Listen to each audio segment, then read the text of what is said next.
नमस्कार दोस्तों, मेरा नाम है शशिकांत पंडित और आपका स्वागत है मूनस्टोन क्लासेस में। तो इस पर्टिकुलर वीडियो में हम क्लास 10th की एनसीईआरटी के साइंस के chapter number 13 that is our environment में डिटेल में हम लोग इस चैप्टर को डिस्कस करेंगे। तो यह क्लास 10th की साइंस की आखिरी चैप्टर्स है।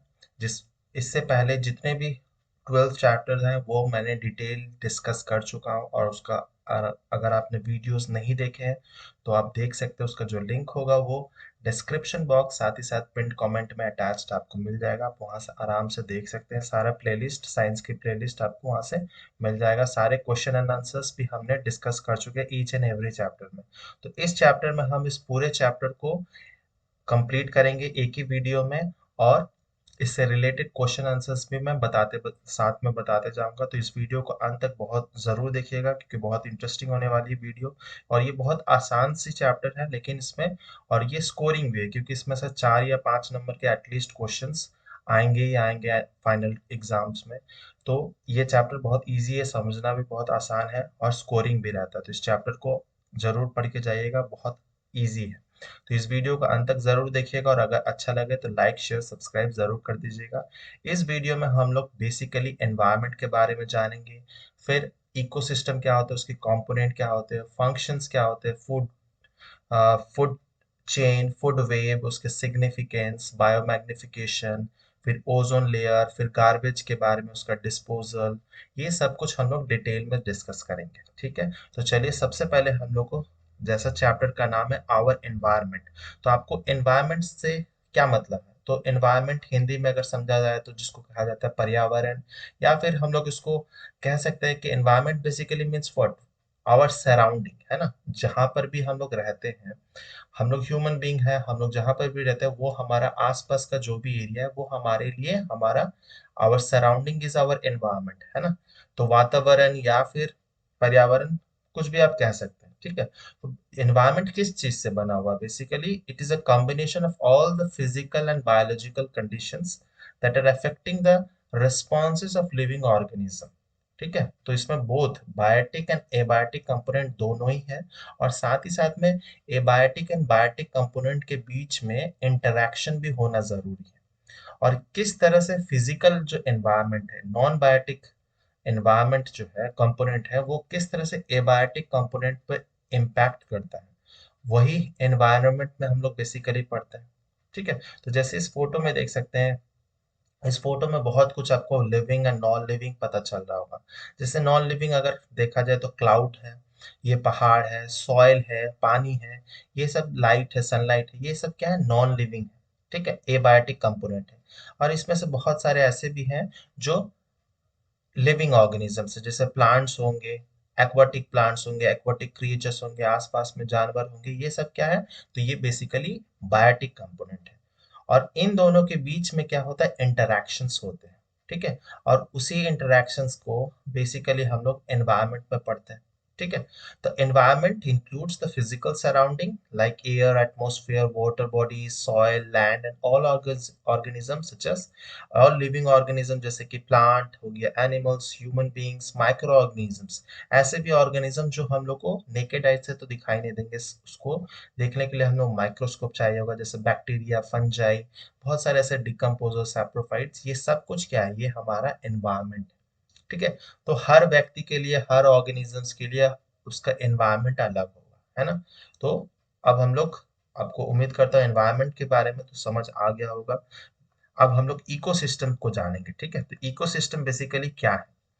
ठीक है, तो इकोसिस्टम या एनवायरनमेंट में बहुत ज्यादा डिफरेंस नहीं है। ठीक है, लेकिन इकोसिस्टम, एनवायरनमेंट एक ब्रॉड टॉपिक है और उसका एक सब पार्ट जो है वो इकोसिस्टम के अंदर आता है। ठीक है, दिस इज इकोसिस्टम। एनवायरनमेंट बहुत बड़ा है। ठीक है, एवरीथिंग इज अंडर द सन जो है वो सब कुछ एनवायरनमेंट ही है। ठीक है, लेकिन उसमें से कुछ पार्ट जो होता है वो इकोसिस्टम होता है।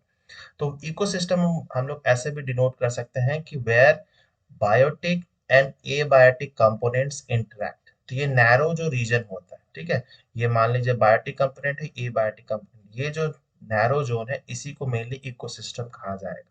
ठीक है, all organisms such as plant, animals, microorganisms and human beings as well as the physical surrounding interact with each other and maintain a balance in nature. ठीक है, तो इस फोटो में देख सकते हैं कि पेड़ पौधे, जानवर है, बैक्टीरियाज है, फाइटोप्लैंक्टन, जू प्लैंक्टन्स, है ना, मछलियाँ, बड़े बड़े जानवर, सब कुछ है।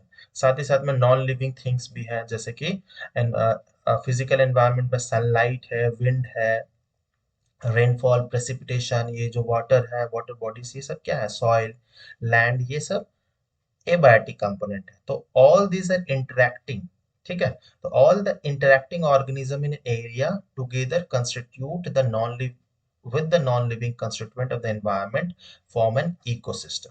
ठीक है, तो सब कुछ मिलाकर जो भी एबायोटिक एंड बायोटिक कंपोनेंट्स को मिलाकर और उसका जो इंटरेक्शन होता है वो सब क्या होता है, वो इकोसिस्टम होता है। ठीक है, तो ecosystem consist of biotic component and non biotic components, ये मैंने बता दिया। फॉर एग्जांपल, अब जैसे कि एक गार्डन हो जाता है, ठीक है, अगर आपके पास गार्डन है या कोई भी बाग बगीचा है, तो आप वहां पर क्या देखेंगे, बहुत सारे प्लांट, ग्रासेस, ट्रीज, पेड़ पौधे, फूलों के पौधे, इवन छोटे छोटे कीड़े मकोड़े, अर्थवॉर्म्स, फ्रॉग्स, ग्रासोफर्स, इंसेक्ट्स, बर्ड्स, ये सब कुछ देख रहे हैं। साथ ही साथ में जो लिविंग ऑर्गेनिज्म है वो इंटरेक्ट करता है विद ईच अदर भी। ये सारे जानवर, पेड़ पौधे, पक्षियां आपस में तो इंटरेक्ट करते ही हैं, साथ ही साथ में नॉन लिविंग थिंग्स के साथ भी वो इंटरेक्ट करते हैं। ठीक है, और जो ग्रोथ है, रिप्रोडक्शन है इन ऐसे लिविंग ऑर्गेनिजम्स का, वो अफेक्ट होता है बाय द एबायोटिक कंपोनेंट। ठीक है, तो अगर आपने कोई भी, लेट सपोज कोई क्रॉप को ही ग्रो करें, अगर सही तरह से ऑप्टिमम अमाउंट में अगर पानी नहीं देंगे या सनलाइट नहीं मिलेगा, वो क्रॉप अच्छा प्रोडक्टिविटी नहीं शो करेगा, है ना, यील्ड अच्छा नहीं होगा। तो उसी तरह से जो एबायोटिक कंपोनेंट होता है उसका बहुत बड़ा इम्पैक्ट होता है हमारे बायोटिक प्रोडक्टिविटी पे, एफिशिएंसी पे। ठीक है, तो उसीलिए हम लोग कह सकते हैं कि एक गार्डन भी एक इकोसिस्टम है। ठीक है, तो एक पूरा अर्थ जो है एक बड़ा सा इकोसिस्टम है बेसिकली। ठीक है, अब क्लासिफिकेशन ऑफ इकोसिस्टम भी जानना जरूरी है। ठीक है, तो कमेंट सेक्शन में बताइएगा कि इकोसिस्टम जो टर्म है वो किसने दिया है। ठीक है, कौन से साइंटिस्ट ने दिया है, आपको कमेंट सेक्शन में बताना है इकोसिस्टम किसने दिया है। तो इकोसिस्टम बेसिकली दो भागों में डिवाइडेड है, एक है नेचुरल इकोसिस्टम और एक है मैन मेड या आर्टिफिशियल। ठीक है, आर्टिफिशियल जो हम लोग खुद बना रहे हैं, ठीक है, वो जैसे कि हमारा क्रॉपलैंड हो गया, हमारे कोई भी पैडी फील्ड हो गया, वीट फील्ड हो गया, या फिर एक्वेरियम हो गया, ये सब क्या आर्टिफिशियल इकोसिस्टम के अंडर आएगा, या मैनमेड गार्डन हो गया। ठीक है, लेकिन नेचुरल इकोसिस्टम में भी क्या होगा, जो नेचुरली इवॉल्व हुए हैं उसमें मैनमेड का आर्टिफिशियल जो नीड्स है या आर्टिफिशियल इनपुट है वो बहुत कम है। ठीक है, तो नेचुरल इकोसिस्टम में बेसिकली उसमें भी फर्दर दो भागों में डिवाइडेड है, एक है लैंड इकोसिस्टम जिसको टेरेस्ट्रियल इकोसिस्टम भी कह सकते हैं, या फिर दूसरा है एक्वाटिक इकोसिस्टम। ठीक है, अब टेरेस्ट्रियल इकोसिस्टम या लैंड इकोसिस्टम भी अलग अलग तरह के हो सकते हैं, जैसे फॉरेस्ट हो सकता है, ग्रासलैंड, डिजर्ट्स, है ना, तो ये भी होगा। फिर एक्वाटिक इकोसिस्टम भी फर्दर डिवाइडेड होगा, पॉन्ड, ओशियन, एस्चुरीज, है ना, उसमें भी fresh water, marine water, brackish water, ये सारे अलग अलग टाइप ऑफ इकोसिस्टम। तो इसको हम लोग और भी फर्दर डिवाइड कर सकते हैं, लेकिन जस्ट आपके लेवल के लिए इतना ही काफी है। ठीक है, तो man made and natural ecosystem, फिर लैंड एंड एक्वाटिक। ठीक है, और अगर आर्टिफिशियल का है तो कुछ भी आप मैन मेड गार्डन बोल सकते हैं, एक एक्वेरियम बोल सकते हैं, या पैडी फील्ड बोल सकते हैं। ठीक है, तो ये हो गया क्लासिफिकेशन ऑफ इकोसिस्टम। अब हम लोग कंपोनेंट्स को जानेंगे कि दो बेसिक जो कंपोनेंट हम लोग ने डिस्कस किए, बायोटिक एंड एबायोटिक कंपोनेंट को, उसको थोड़ा डिटेल में समझ लेंगे। तो बायोटिक कंपोनेंट मतलब वैसे कंपोनेंट जिसमें लिविंग क्रिएचर्स इन्वॉल्व। बायोटिक का मतलब ये होता है जिसमें लिविंग ऑर्गेनिजम्स का इन्वॉल्वमेंट हो। तो उसमें भी बायोटिक कंपोनेंट में भी तीन इंपॉर्टेंट ऑर्गेनिजम्स होते हैं। सबसे पहला जो होता है वो होता है प्रोड्यूसर्स। ठीक है, तो जैसे कि प्रोड्यूसर्स किसे कहेंगे हम लोग, तो all green plants, blue green algae can produce their food, है ना, तो green blue green algae plants हो गए, फिर इवन फाइटोप्लैंक्टन्स जो है, ये सब क्या करते हैं, ये खुद खाना बनाते हैं। ठीक है, खुद खाना बनाते हैं तो by the process of photosynthesis. ठीक है, खाना बनाना मतलब sugar and starch banana basically, from the inorganic substances जैसे कि लाइट हो गया, सनलाइट, कार्बन डाइऑक्साइड, वाटर, इन सब से मिलाकर जो बनाया जाता है। तो फोटोसिंथेसिस में आपको पता होगा carbon dioxide plus water in the presence of sunlight, UV और क्लोरोफिल क्या बनता है, तो ग्लूकोज बनता है C6H12O6 प्लस 6 ऑक्सीजन बनता है, फिर एनर्जी भी रिलीज होता है ना। फोटोसिंथेसिस बेसिकली यही होता है। ये लाइफ प्रोसेस वाले चैप्टर में मैंने डिटेल में डिस्कस किया था फोटोसिंथेसिस के बारे में, लाइट रिएक्शन, डार्क रिएक्शन, सब कुछ डिस्कस किया, तो आप देख सकते हैं, आपको डिस्क्रिप्शन बॉक्स में लिंक मिल जाएगा। तो प्रोड्यूसर्स को ही बेसिकली ऑटोट्रॉप्स भी बोला जाता है, क्योंकि वो खुद से खाना बना सकते हैं। तो ऑल ग्रीन प्लांट्स, फिर ब्लू ग्रीन एल्गी, फाइटोप्लैंक्टन, ये सारे प्रोड्यूसर्स हैं। ठीक है, अब हम लोग देख लेंगे कंज्यूमर्स। तो कंज्यूमर्स बेसिकली नाम से ही सजेस्ट कर रहे हैं, वैसे ऑर्गेनिज्म जो कंज्यूम करते हैं प्रोड्यूसर्स को। ठीक है, वो खुद से प्रोडक्ट नहीं बना सकते, खुद से खाना नहीं बना सकते, इसीलिए वो प्रोड्यूसर्स पे या ऑटोट्रॉप्स पे डिपेंडेंट है। तो कंज्यूमर्स बेसिकली आर हेट्रोट्रॉप्स। ठीक है, कंज्यूमर्स आर हेट्रोट्रॉप्स, ये खुद से खाना नहीं बना सकते हैं। तो इसमें सारे जो एनिमल्स हैं, वो सब एनिमल्स इस कंज्यूमर वाले कैटेगरी में आ जाएंगे। साथ ही साथ में कुछ ऐसे भी प्लांट है जो parasitic plants, pitcher plant, डॉडर plant, ये सब भी कंज्यूमर्स की कैटेगरी में आएंगे। तो ऐसा नहीं है कि हर प्लांट खुद से खाना बना लेता है, कुछ एक्सेप्शंस हमेशा ही नेचर में मौजूद है।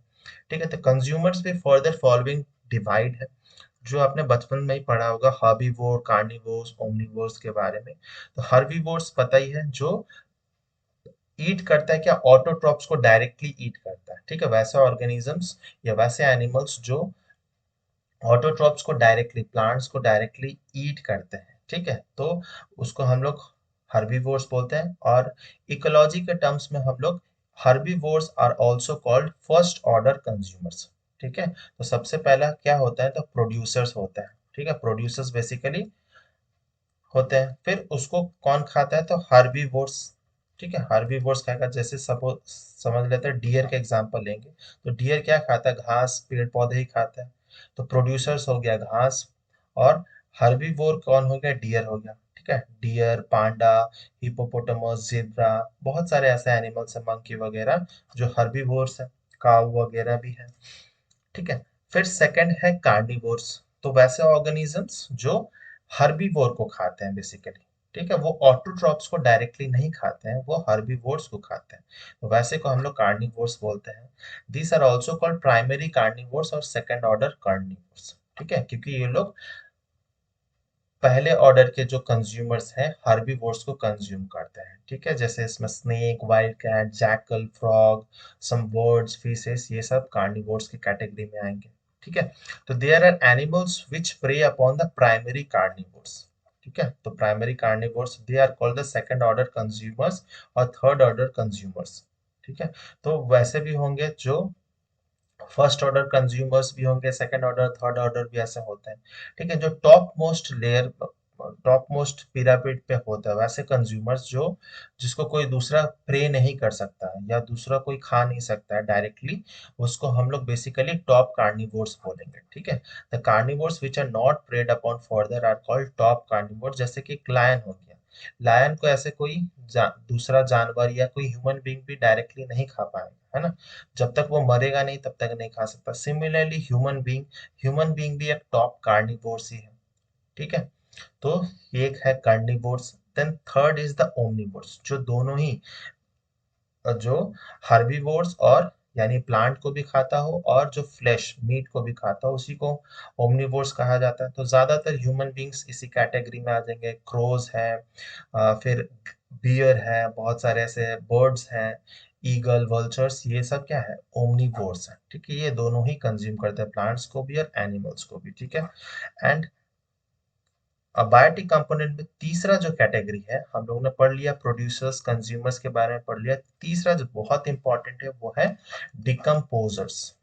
ठीक है, तो नाम जैसे सपोज सजेस्ट करें, विच डिकम्पोज, डिकम्पोज यानी वैसे ऑर्गेनिजम्स जो ब्रेक डाउन करने में हेल्प करते हैं।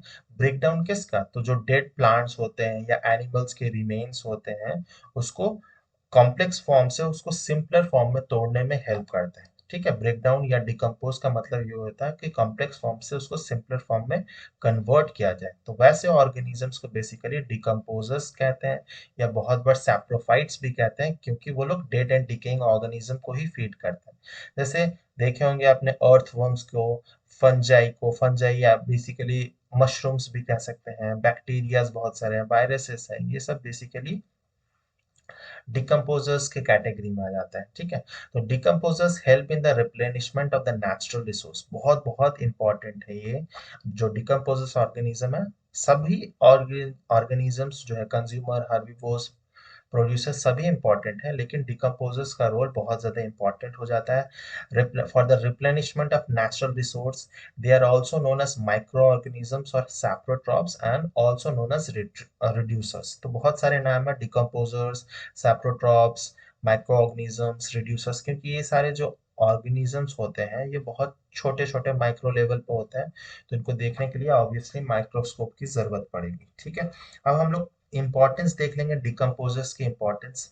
तो सबसे पहला है कि decomposers help in disposing the waste and dead bodies of plant and animals, therefore they clean the environment and create space for a living a newer generation of organism. ठीक है। तो ये एनवायरनमेंट को क्लीन करने में बहुत ज्यादा help करते हैं। ठीक है। अगर आप कोई भी एक मान लेते हैं, एक लकड़ी रख देते हैं खुले में, तो कुछ टाइम बाद क्या उसमें फंजाई वगैरह, मशरूम्स वगैरह लग के वो डिकम्पोज कर देगा और पूरी तरह से सड़ा देगा, और कुछ साल बाद अगर देखेंगे तो वो वहां से हट जाएगा। ठीक है। तो मेनली ये सब वैसे ही पदार्थ को या वैसे सब्सटेंस को डिकम्पोज करेंगे जो बायोडिग्रेडेबल हो। नॉन बायोडिग्रेडेबल चीज को डिकम्पोजर्स भी डिग्रेड नहीं कर सकते, उसको डिकम्पोज नहीं कर सकते। जैसे प्लास्टिक हो गया, चाहे आप कितना भी बैक्टीरिया फंजाई यूज कर लीजिए, वो डिकम्पोज नहीं होगा क्योंकि वो नॉन बायोडिग्रेडेबल नेचर का होता है। ठीक है। थोड़े देर में हम लोग उसको भी जान लेंगे।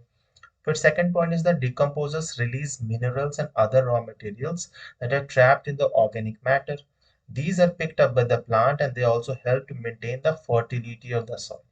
तो ये सारे डिकम्पोजर्स ब्रेक कर देते हैं, सिंपलर फॉर्म्स बना देते हैं, जो कि ऑर्गेनिक, जो प्लांट इजीली अपटेक कर लेता है। ठीक है। जैसे आपने नाइट्रोजन फिक्सेशन पढ़ा होगा, जिसमें नाइट्रोजन, जो एटमॉस्फेरिक नाइट्रोजन है, उसको उस पर नाइट्रीफाइंग बैक्टीरिया एक्ट करता है, उसको सॉल्युबल फॉर्म में, मतलब प्लांट अपटेक कर सके वैसे फॉर्म में बना देता है, जैसे नाइट्रेट एंड नाइट्राइट फॉर्म में बना देता है। ठीक है। जो प्लांट इजीली अपटेक कर लेता है। ठीक है। तो इससे क्या होता है, fertility of the soil increase हो जाता है। The decomposer produces some acids which are useful in solubilization of minerals। तो ये भी बहुत इंपॉर्टेंट है, बहुत सारे केमिकल्स भी रिलीज करते हैं।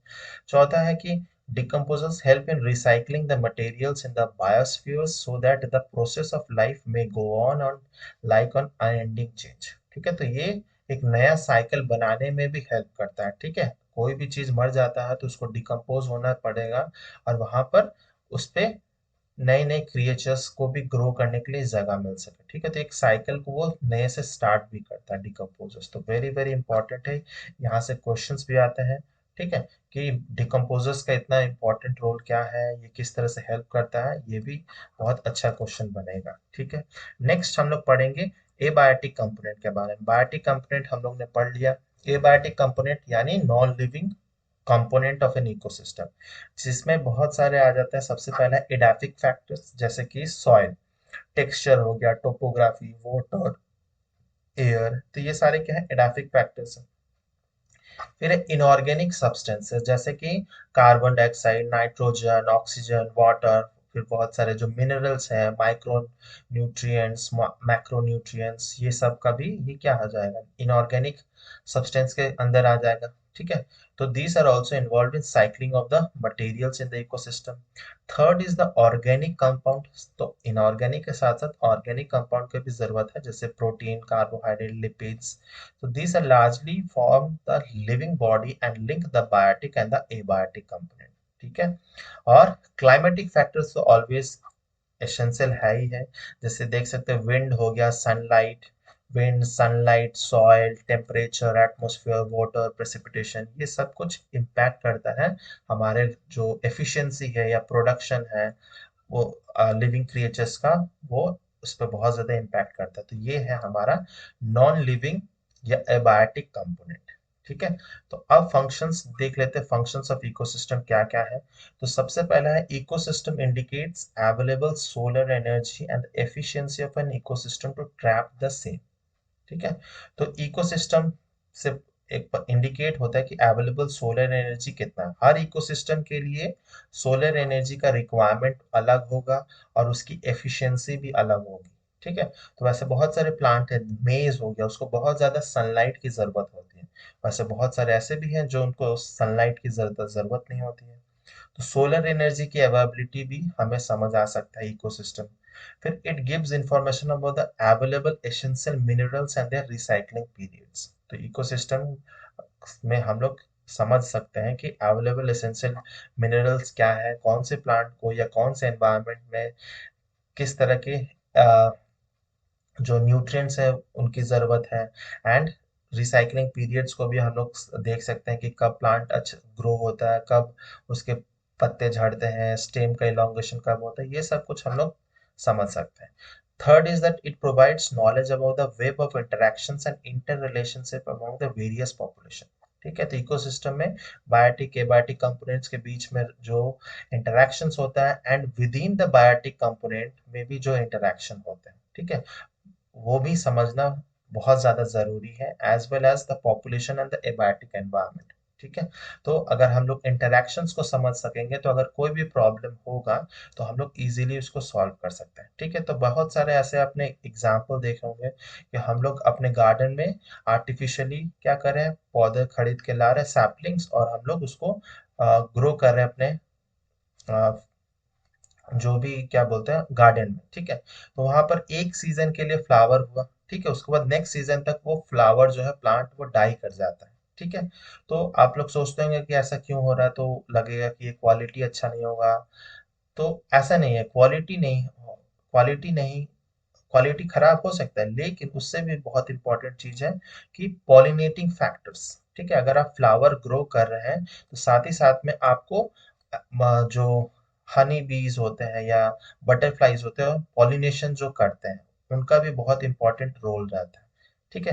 तो वैसे क्रिएचर्स का भी बहुत इंपॉर्टेंट रोल रहता है। फिर जैसे वर्मी कंपोस्टिंग करते हैं जिसमें अर्थवर्म्स का बहुत ज्यादा नीड होता है, वर्म्स का नीड होता है, ताकि वो फर्टिलिटी को बढ़ा सके। ठीक है। तो इंटरेक्शंस को समझना बहुत ज्यादा जरूरी है। ठीक है।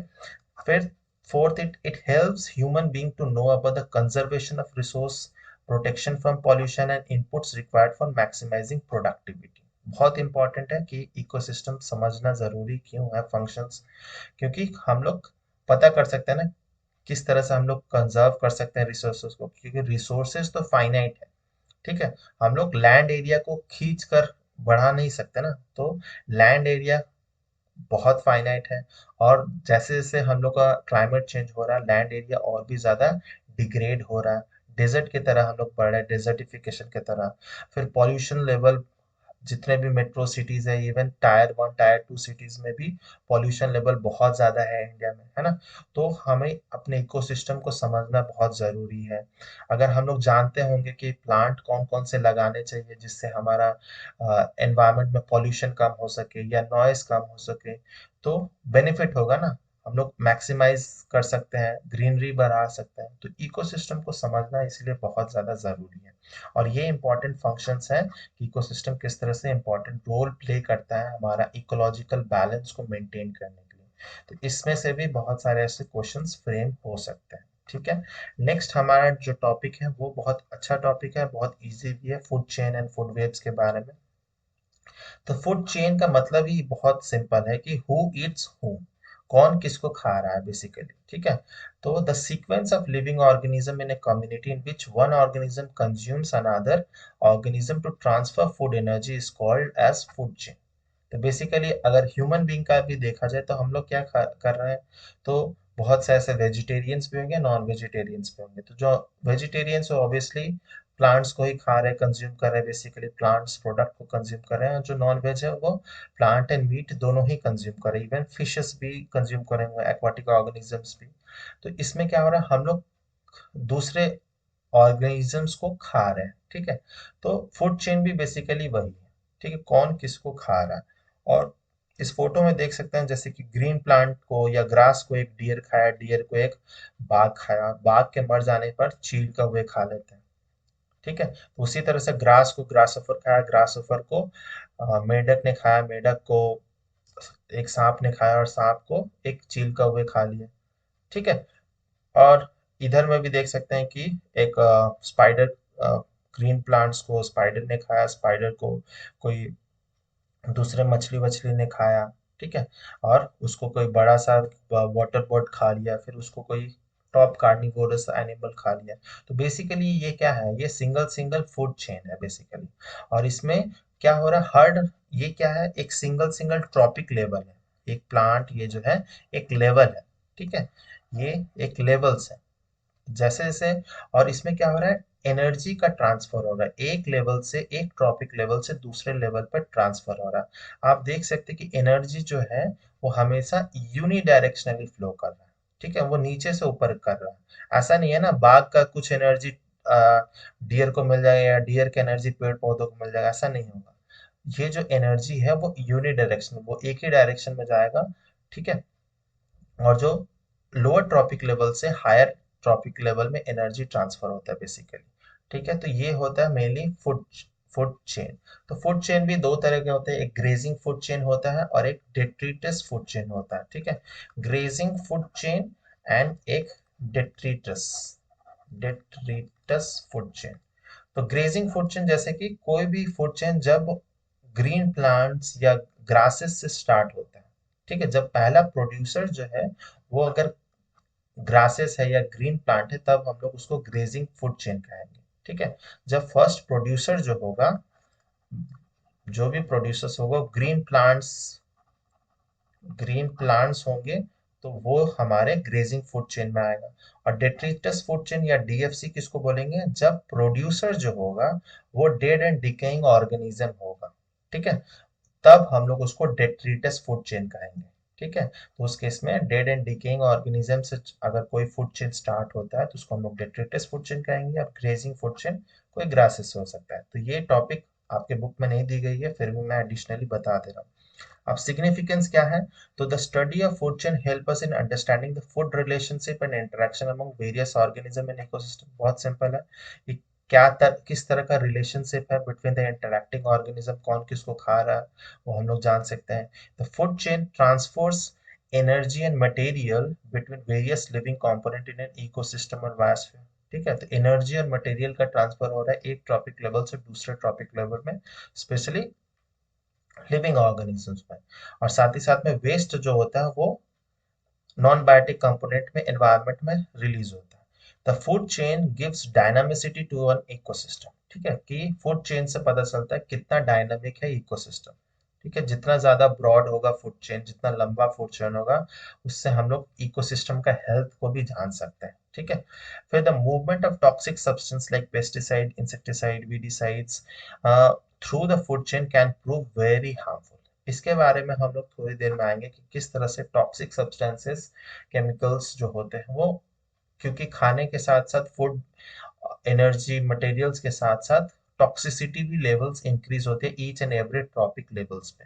ठीक है, और वो बहुत ज्यादा हार्मफुल हो सकता है जो टॉप लेवल पे ऑर्गेनिजम्स बैठा होगा, तो उसको भी हम लोग थोड़ी देर में समझेंगे।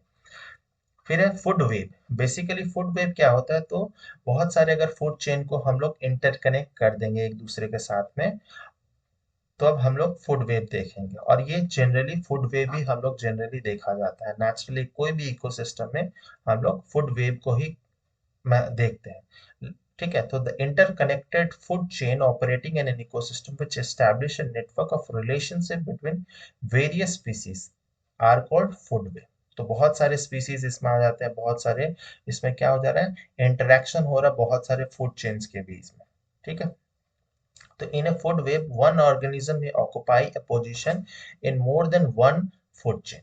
तो ऐसा भी हो सकता है कि ऐसे बहुत सारे ऑर्गेनिजम्स होंगे जो एक से ज्यादा फूड चेन में ऑक्युपाई कर। ठीक है, तो बहुत सारे ऐसे होंगे जैसे वल्चर हो गया, ये बहुत सारे डियर वगैरह, ये सब अलग अलग फूड चेन में उनको जगह मिल जाएगी। An organism can obtain its food from different sources and in turn may be eaten up by different types of organism. ठीक है। तो फूड वेव में क्या हो जाता है, बहुत सारे ऑप्शंस मिल जाते हैं कि आपको खाने के लिए बहुत सारे ऑप्शंस मिल जाएंगे, और साथ ही साथ में आपको कोई दूसरा कोई खाएगा उसके लिए भी बहुत सारे ऑप्शंस मिल जाएंगे। ठीक है। तो बेसिकली क्या हो रहा है, अगर हम लोग 4-5 फूड चेन को मिक्स कर देंगे तो हमें बेसिकली एक फूड वेव मिल जाएगा। ठीक है। तो ये थोड़ा कॉम्प्लेक्स लेवल बन जाता है, और जनरली यही नेचर में महसूस यही होता है कि बेसिकली फूड चेन तो बहुत रेयर ही है, और फूड वेव ज्यादा देखा जाता है कोई भी एक नेचुरल इकोसिस्टम में। ठीक है। आर्टिफिशियल सिस्टम में, इकोसिस्टम में हम लोग को फूड चेन दिख सकता है, लेकिन ऐसे सिस्टम में जनरली हमें फूड वेव ही नजर आते हैं। कोई भी अगर आप फॉरेस्ट कभी विजिट करेंगे तो आपको ऐसे आराम से महसूस हो जाएगा।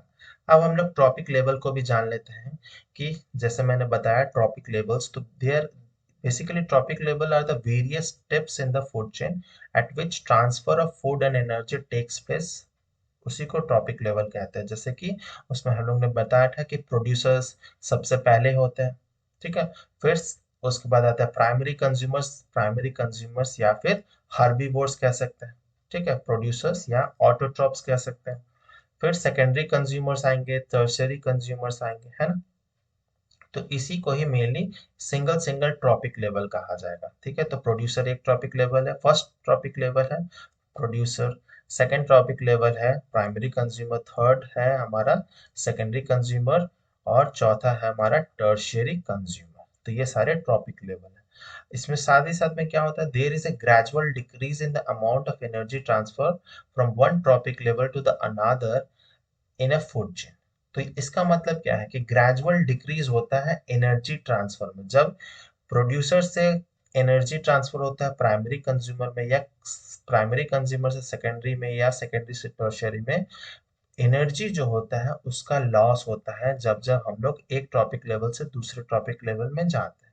इसी को ही बेसिकली 10% लॉ कहा जाता है। तो लिंडनमैन एक साइंटिस्ट थे, उन्होंने दिया था 10% लॉ, लिंडनमैन।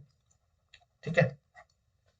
तो इसमें का 10% लॉ में जनरली क्या है, तो 10% law states that only 10% of energy entering a particular trophic level of organism is available for transfer to the next higher trophic level. अब इसको बहुत आसान भाषा में हम लोग समझ लेते हैं कि जैसे मान लेते हैं प्रोड्यूसर को एनर्जी कहाँ से मिलता है, तो प्रोड्यूसर को एनर्जी सनलाइट से मिलता है, क्योंकि सनलाइट ही एक हमारा अल्टीमेट सोर्स ऑफ एनर्जी है। पूरे हमारा जो अर्थ है उसमें सनलाइट ही हमारा इकलौता नेचुरल सोर्स ऑफ एनर्जी है। ठीक है। फिर है प्रोड्यूसर्स। तो प्रोड्यूसर हमारा फर्स्ट ट्रॉपिक लेवल है, तो मान लेते हैं प्रोड्यूसर के पास में है 1000 किलो जूल एनर्जी है। ठीक है। तो 10% लॉ के अकॉर्डिंग क्या होगा, अगर नेक्स्ट ट्रॉपिक लेवल में एनर्जी पहुंचेगा तो उसमें क्या पहुंचेगा, सिर्फ 10% ही पहुंचेगा। तो 10% ऑफ 10,000 क्या होता है, 10% ऑफ 1000 किलो जूल कितना होगा, तो ये दो जीरो कटेगा, 10 × 10 100। तो ओनली 100 किलो जूल एनर्जी पहुंचेगा सेकेंडरी कंज्यूमर प्राइमरी कंज्यूमर तक। फिर सेकेंडरी कंज्यूमर्स या थर्ड ट्रॉपिक लेवल में इसका 10% पहुंचेगा, 10% ऑफ 1000 किलो जूल मतलब 10 किलो जूल पहुंचेगा। अब टर्शियरी कंज्यूमर के पास कितना पहुंचेगा, तो 10 किलो जूल का 10% यानी 1 किलो जूल पहुंचेगा। तो इसी को ही बेसिकली 10% लॉ कहा जाता है कि जैसे जैसे हम लोग प्रोड्यूसर से प्राइमरी सेकेंडरी टर्सरी कंज्यूमर तक आगे बढ़ेंगे, हर ट्रॉपिक लेवल में ओनली 10% ऑफ एनर्जी जो है वो ट्रांसफर हो रहा है, बाकी का जो 90% एनर्जी है वो बेसिकली वेस्ट चला जा रहा है। ठीक है। तो इसी को ही मेनली 10% लॉ कहते हैं। आप इस तरह से एक्सप्लेन कर सकते हैं in terms of joule calorie, कुछ भी आप एक्सप्लेन कर सकते हैं। अब जो वेरियस ट्रॉपिक लेवल है वो तो मैंने बता ही दिया कि प्लांट जो है, प्लांट और the producer constitute the first trophic level, second में आता है हमारा हर्बीवोर या प्राइमरी कंज्यूमर, थर्ड में आएगा कार्निवोर्स या सेकेंडरी कंज्यूमर, एंड फोर्थ जो है टर्शियरी कंज्यूमर या लार्ज कार्निवोर्स, या हम लोग उसको टॉप कार्निवोर्स भी कह सकते हैं। ठीक है। बहुत आसान सा टॉपिक है पिरामिड। तो जो पिरामिड ऑफ एनर्जी है, वो पिरामिड ऑफ एनर्जी जो है वो हमेशा ही अपराइट होगा, कभी भी वो इन्वर्टेड या कोई अलग शेप का नहीं होगा।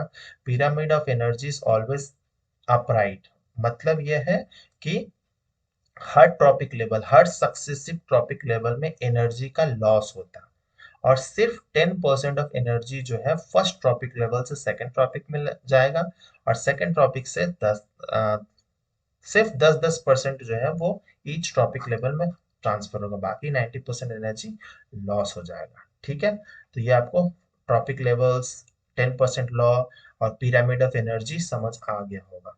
अब हम लोग बायोमैग्निफिकेशन जो मैंने कहा रहा था उसको भी डिस्कस कर लेते हैं। तो बायोमैग्निफिकेशन यानी आपने देखा होगा कि जैसे जैसे हमारी डिमांड्स बढ़ रही है खाने की, तो बहुत सारा हम लोग क्या कर रहे हैं, केमिकल्स का बहुत सारा या पेस्टिसाइड्स का बहुत सारा यूज किया जा रहा है कि क्रॉप्स को, जो एग्रीकल्चरल क्रॉप्स है उसको प्रोटेक्ट कर सके डिजीजेज एंड पेस्ट से।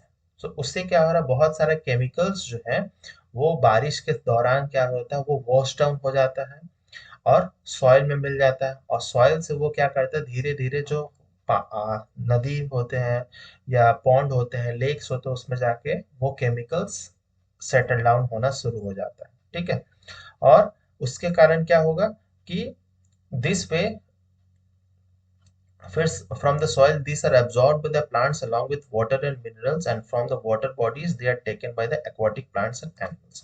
फिर वो वाटर में आ गया। ठीक है, जो भी केमिकल्स है जैसे कि मर्क्यूरी का देख सकते हैं कि मर्क्यूरी पानी में है, तो मर्क्यूरी पानी में ऑब्वियसली फाइटोप्लैंक्टन एल्गी होंगे। ठीक है, फिर एल्गी को खाने वाला एल्गी खाने वाले इंसेक्ट्स होंगे, जू प्लैंक्टन्स होंगे, उसके बाद और थोड़े बड़े इंसेक्ट होंगे।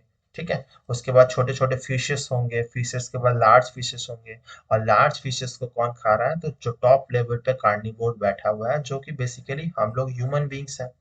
ठीक है, ह्यूमन बींग्स हो सकता है, क्रो हो सकता है, ईगल, वल्चर, ये कुछ भी हो सकता है।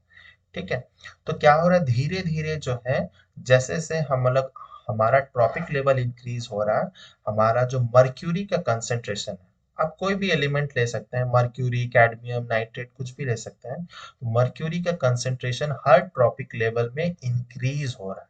ठीक है, क्योंकि ये सब जो केमिकल्स हैं वो डिग्रेड नहीं होते हैं। ठीक है, आसानी से वो डिग्रेड नहीं होते, बहुत टाइम लग जाता है, तो वो उनका कंसंट्रेशन जो है बहुत ज्यादा इंक्रीज होने लगता है। ठीक है, तो कंसंट्रेशन बहुत बार पार्ट्स पर मिलियन, पार्ट्स पर बिलियन में भी बोला जाता है। तो ठीक है, पीपीएम अगर आपके बुक में लिखा है तो दिस इज मीन्स पार्ट्स पर मिलियन। ठीक है, और पीपीबी लिखा होगा तो पार्ट्स पर बिलियन। ठीक है, तो ये केमिकल्स इजीली डिग्रेड नहीं हो पाते हैं। तो ह्यूमन बीइंग्स जो है वो टॉप लेवल पे बैठे हुए हैं फूड चेन में, तो maximum concentration of this chemicals get accumulated in our bodies, क्योंकि हम लोग वैसे ऑर्गेनिज्म को कंज्यूम करते हैं, और इसी को ही बेसिकली बायोमैग्निफिकेशन या बायोलॉजिकल मैग्निफिकेशन कहा जाता है। ठीक है, तो इसीलिए डॉक्टर्स या बहुत सारे न्यूट्रिशनिस्ट प्रेस्क्राइब करते हैं कि हमें ऐसे जो एनिमल्स हैं वो कम से कम खाना चाहिए, या फिर हम लोग को प्रोत्साहित किया जाता है ऑर्गेनिक फार्मिंग के तरह में, है ना, कि हम लोग ऐसे केमिकल्स कंज्यूम ना करें। ठीक है, क्योंकि ऐसे जो केमिकल्स होते हैं कि अगर हम लोग सोचते हैं कि उसको वॉश करके खाते हैं, तो भी वो केमिकल्स जो है, पेस्टिसाइड्स रेसिड्यूज जो है वो आसानी से उसी पे रहते हैं। ठीक है, वो एक दो बार वॉश करने से नहीं जाते। ठीक है, जैसे कि अगर आपने कोई भी मार्केट से एप्पल लिए होंगे, तो एप्पल को अगर आप एक दो बार धो लेते हैं सिंपल पानी से, तो भी उसका जो आउटर कवरिंग है उस पे बहुत ज्यादा केमिकल्स, पेस्टिसाइड्स का केमिकल्स लगे होते हैं, साथ ही साथ में वैक्स की कोटिंग की जाती है ताकि वो शाइन करे एप्पल, है ना। तो वो क्या होता है बेसिकली, वो हमारे बॉडी में जाएगा और धीरे धीरे हमारा कंसंट्रेशन बढ़ाएगा और बीमारियां शुरू कर देगा। इसीलिए वैसे फ्रूट्स के क्या करने चाहिए, या अगर वो ऑर्गेनिक फ्रूट है तो आप उसको खा सकते हैं, उसमें कोई प्रॉब्लम नहीं होगा। अगर फर्टिलाइजर्स वाले हैं, केमिकल्स वाले हैं, तो उसको ऑब्वियसली जो आउटर उसकी कवरिंग है, जो छिलका होता है, उसको निकाल कर ही खाना बेटर रहता है। ठीक है, तो इवन डॉक्टर्स भी बोलते हैं कि जो बड़े बड़े जानवर से लार्ज फिशेस उसको कंज्यूम नहीं करना चाहिए, अगर कंज्यूम करना ही है तो छोटे फिशेस कंज्यूम कर सकते हैं। क्यों, क्योंकि इसमें कंसंट्रेशन जो होता है कोई भी केमिकल का वो कम होता है रिलेटिवली, है ना। तो ये था बायोमैग्निफिकेशन के बारे में। अब हम लोग चले आते हैं ओजोन लेयर के बारे में, और ओजोन क्या होता है, उसका डिप्लीशन कैसे हो रहा है, वो सब हम लोग समझेंगे। ठीक है, तो केमिस्ट्री में आपने कभी ना कभी पढ़ा ही होगा ओजोन के बारे में, जो O3 से डिनोट किया जाता है। तो बेसिकली एक मॉलिक्यूल है जो कि फॉर्म होता है by the 3 atoms of oxygen. ठीक है, अब वो किस तरह से फॉर्म होता है वो भी हम लोग जानेंगे। नॉर्मली ऑक्सीजन पता ही है आपको कितना ज्यादा हेल्पफुल होता है, लेकिन ओजोन जो है एक पॉइजन की तरह काम करता है। ठीक है, वो जर्म्स को भी किल करता है।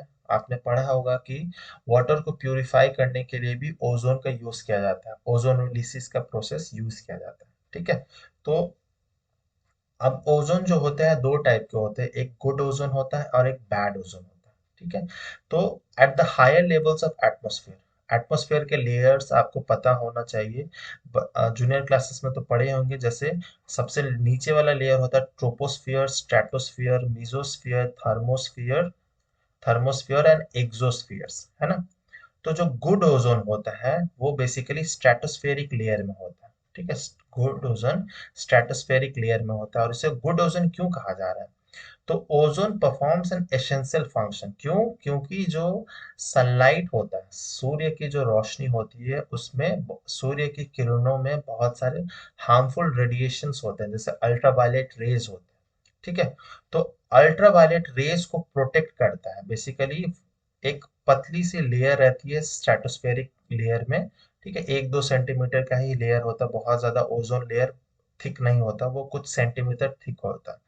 तो अगर हमारे अर्थ के ऊपर में 40-50 किलोमीटर ऊपर एक लेयर बना रहता है अगर ओजोन का, तो इससे क्या होगा, जो सनलाइट होगा, ठीक है, सनलाइट में जो हार्मफुल रेडिएशंस होंगे वो इजीली एंटर नहीं कर पाएंगे। ठीक है, हार्मफुल अल्ट्रावायलेट रेडिएशन एंटर नहीं कर पाएंगे, और हमें कोई प्रॉब्लम नहीं होगा, कोई भी लिविंग ऑर्गेनिजम्स को प्रॉब्लम नहीं होगा। क्यों? क्योंकि जो अल्ट्रावायलेट रेडिएशंस होते हैं वो हमारे सेल्स को डैमेज करते हैं, और बेसिकली स्किन कैंसर जैसे बीमारियां होती है जो कि बहुत ज्यादा लीथल होती है। तब धीरे धीरे क्या हो रहा है कि ओजोन का जो लेयर है वो कहीं कहीं पर ब्रेक हो जा रहा है, मान लेते हैं ऐसा ब्रेक हो गया। तब क्या होगा, जो हार्मफुल सन के जो रेडिएशन है, अल्ट्रावायलेट रेज है, वो आसानी से एंटर कर जाएंगे अर्थ के सरफेस पे, और हमारे को स्किन कैंसर जैसे बीमारियां हो सकती है।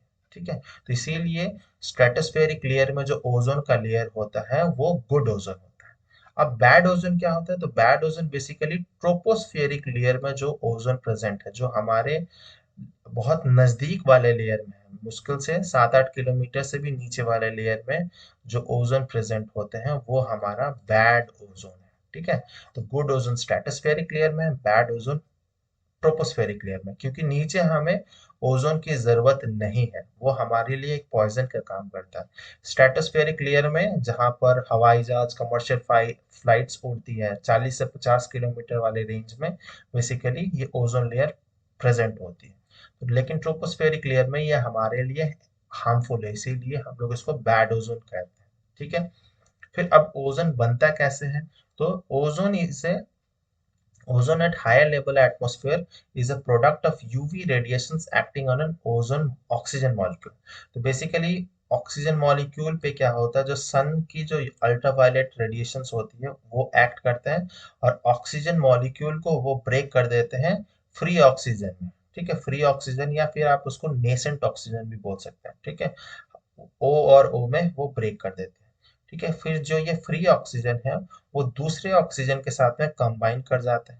ठीक है, और इस तरह से ओजोन का फॉर्म होता है, O3 का फॉर्मेशन होता है। तो बेसिकली अल्ट्रावायलेट रेडिएशंस क्या करते हैं, अल्ट्रावायलेट रेडिएशंस, और साथ ही साथ में और भी बहुत सारे ऐसे केमिकल्स हैं जैसे कि CFCs, HFCs, फेरॉन्स, फ्रियॉन, फेरॉन्स, ये सारे केमिकल जो हैं, जो बेसिकली रेफ्रिजरेंट का काम करते हैं, कूलिंग एजेंट है, वो क्या करते हैं, वो ओजोन को ब्रेक कर देते हैं। ठीक है, ओजोन का जो लेयर है उसको ब्रेक कर देते हैं, और हार्मफुल जो अल्ट्रावायलेट रेडिएशन वो एंटर कर जाता है और बीमारियां कॉज होता है। ठीक है, तो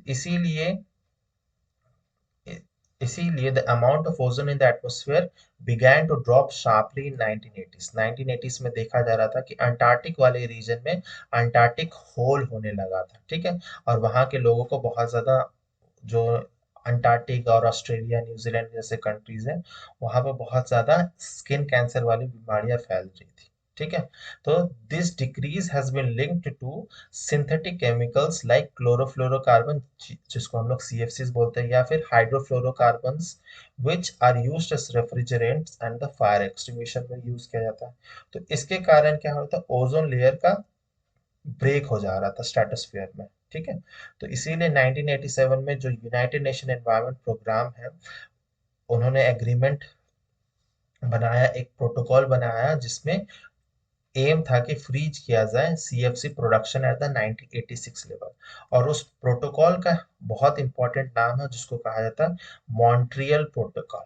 ठीक है, मॉन्ट्रियल प्रोटोकॉल। तो बेसिकली मॉन्ट्रियल एक शहर है, ठीक है, वो कनाडा में है। ठीक है। तो 1987 में मॉन्ट्रियल में मीटिंग होती है, और वहां पे एक प्रोटोकॉल डिजाइन किया जाता है, जिसमें एम रहता है, ऑब्जेक्टिव रहता है कि सीएफसीज या जो रेफ्रिजरेंट है, कूलिंग एजेंट है, उसका रिलीज कम से कम किया जा सके। ठीक है। तो 1987 में ये अडॉप्ट तो किया जाता है, लेकिन इम्प्लीमेंट जो होता है वो 1989 में होता है। बहुत इंपॉर्टेंट है, 1987 में यूनेप बना तो देता है इस प्रोटोकॉल को, लेकिन 1989 से ये लागू होता है वर्ल्ड वाइड। ठीक है। और ये इकलौता ऐसा एनवायरनमेंट का प्रोटोकॉल है जो अभी तक सक्सेसफुल हुआ है। नहीं तो ऐसे बहुत सारे प्रोटोकॉल्स हुए हैं जो सक्सेसफुल नहीं हो पाया है, लेकिन ये इकलौता ऐसा एनवायरनमेंट लॉ है या प्रोटोकॉल है जो हम लोग सक्सेसफुल कर सके हैं। और आज के टाइम में जो ओजोन का जो लेयर है, हम लोग कुछ हद तक इम्प्रूव कर चुके हैं। जो ओजोन होल बन रहे थे, वो हम लोग धीरे धीरे इम्प्रूव कर रहे हैं। ठीक है। तो इस प्रोटोकॉल के तहत ही जितने भी सीएफसीज, रेफ्रिजरेंट है, एचएफसी, उस पर टोटली बैन लग गया है। ठीक है। तो ऐसा करना जो है वो क्रिमिनल ऑफेंस के दायरे में आएगा। ठीक है। तो मॉन्ट्रियल प्रोटोकॉल भी बहुत इंपॉर्टेंट है, किससे रिलेटेड है ये भी क्वेश्चंस पूछा जा सकता है। सीएफसी, एचएफसी, ओजोन किस तरह से बनता है, गुड ओजोन, बैड ओजोन, ये सब कुछ क्वेश्चंस में आ सकता है। ठीक है। एक्स्ट्रा ही मैं पढ़ा दे रहा हूँ, क्योंकि एनसीईआरटी बुक में इतना डिटेल में दिया नहीं गया है। नेक्स्ट बहुत एक छोटा सा टॉपिक है कि जो गार्बेज बन रहा है, ठीक है, उसको किस तरह से डिस्पोज किया जाए। क्योंकि गार्बेज जो हमारा जैसे जैसे इंडस्ट्रियलाइजेशन बढ़ रहा है, और जिस तरह से कंज्यूमरिज्म बढ़ रहा है, हम लोग क्या कर रहे हैं, बहुत ज्यादा सामान खरीद ले रहे हैं। कोई भी सामान, चाहे क्लोथिंग हो या कुछ भी हो, हम लोग बहुत ज्यादा खरीद ले रहे हैं, और उसको हम लोग सही तरह से सस्टेनेबली यूज नहीं कर रहे हैं, और उसको क्या हो जा रहा है, वो बेसिकली एक टाइप का कचरा ही बन जा रहा है। ठीक है। तो उसको हम लोग किस तरह से इसको डिस्पोज कर सकते हैं सेफली, ताकि एनवायरनमेंट को नुकसान ना हो, वही हम लोग जानेंगे। ठीक है। तो गार्बेज जो होता है या वेस्ट जो होता है, बेसिकली दो टाइप होते हैं, एक बायोडिग्रेडेबल और नॉन बायोडिग्रेडेबल। ठीक है, बहुत सिंपल है। बायोडिग्रेडेबल जो है वैसे सब्सटेंसेस हैं जो कि बायोलॉजिकल प्रोसेसेस से या बायो ऑर्गेनिज्म से बेसिकली हम लोग उसको डिग्रेड या तोड़ सकते हैं बेसिकली। ठीक है। तो these substances are decomposed through the action of fungi, bacteria, other living organisms को हम लोग उसको ब्रेक कर सकते हैं। जैसे फूड वेस्ट हो गया, kitchen waste, tree leaves, urine, faecal matter, sewage, agriculture residue, paper, wood, cloth, cow dung, ये सब क्या है, बेसिकली ये बायोडिग्रेडेबल है। इसको हम लोग ब्रेक डाउन कर सकते हैं by the help of biological processes. लेकिन सेकंड कैटेगरी जो है नॉन बायोडिग्रेडेबल वेस्ट, जो कि हम लोग ब्रेक डाउन नहीं कर सकते बाय द बायोलॉजिकल प्रोसेस। ठीक है।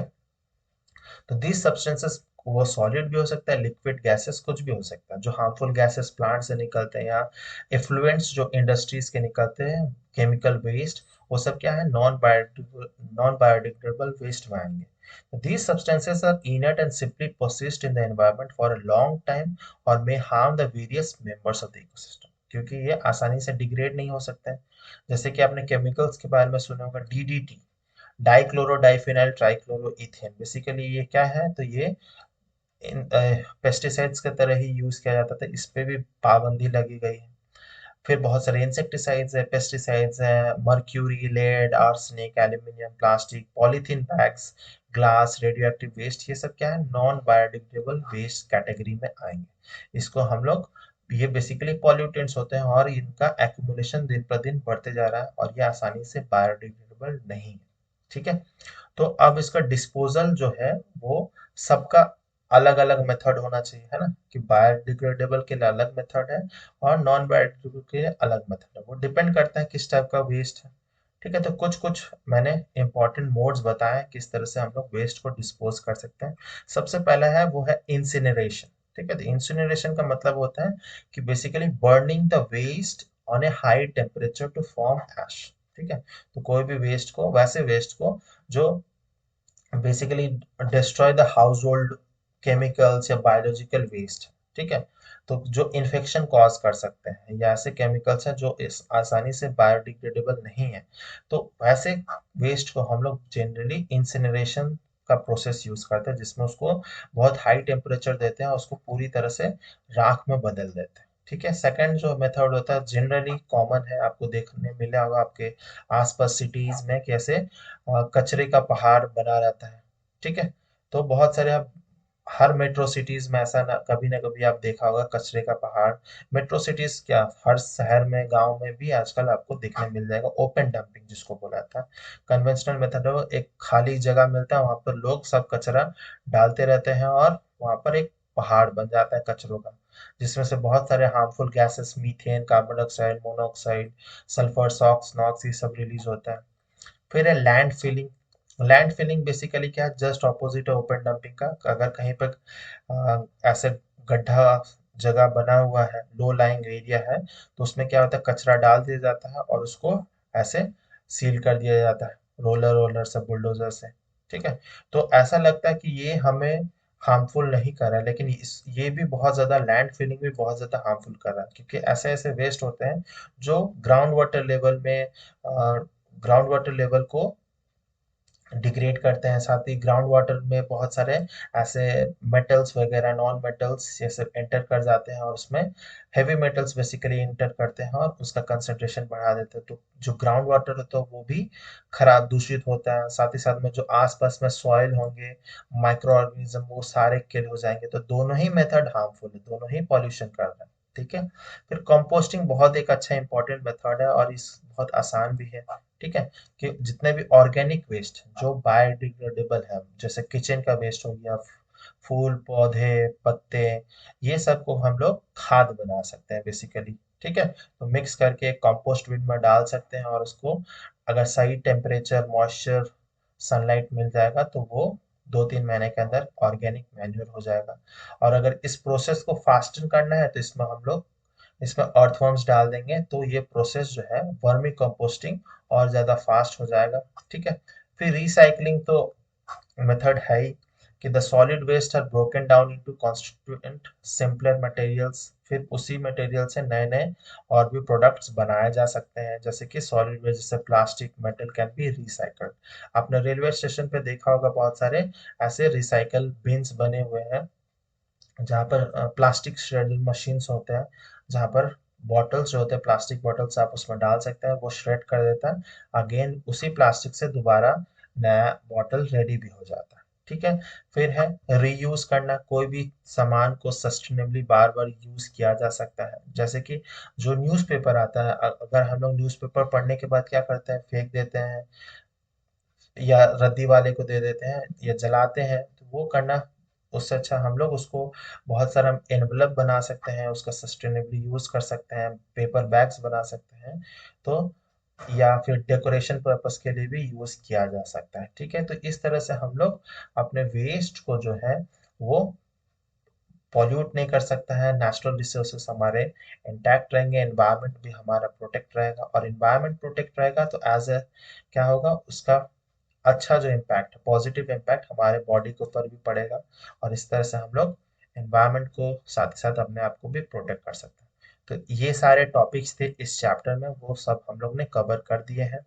तो उम्मीद करता हूँ आपको बहुत कुछ सीखने समझने मिला होगा। यह इस साइंस, जो आपकी क्लास 10th की साइंस है, उस आखिरी चैप्टर थी, तो वो सब कुछ हमने डिस्कस कर चुके हैं।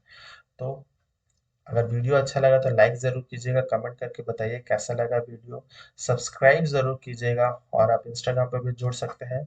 आपके जो फोर्थ कमिंग एग्जाम्स है, बोर्ड्स एग्जाम, उसके लिए all the best. Thank you, bye bye, जय हिंद।